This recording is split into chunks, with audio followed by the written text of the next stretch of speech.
So, one of the things I have a passion for is the history of my geeky obsessions. So, I know a good deal about the history of role playing games, not just Dungeons and Dragons, which I get asked about the history of Dungeons and Dragons a lot, and I don't mind talking about it. And there's still so much to talk about there. If anybody has questions, I can certainly answer a lot of them. But also the industry as a whole. The industry has been around. It's been more than D&D for a very long time.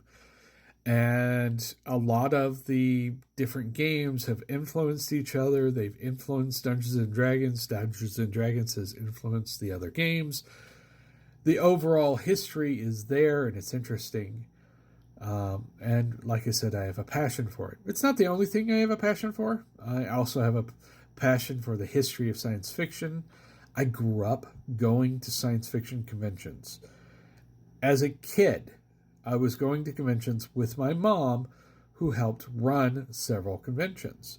So I spent a lot of time sort of embedded in the history of science fiction and science fiction fandom, and I've spent a lot of time talking about that as well. I actually have a fairly decent amount of knowledge about the history of comics because it's a hyperfixation of mine. I like to find out all the little details.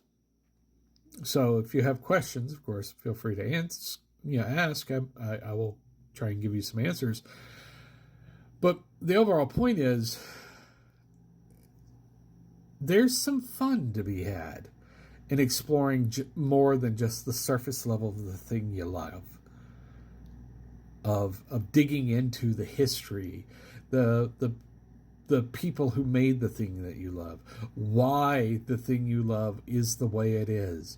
These are all interesting things and are fun, at least for me, to dig into. And I think a lot of people will find their individual hyperfixations much more satisfying if you know more about their origin and how they were influenced and who influenced them and who the people were who made it.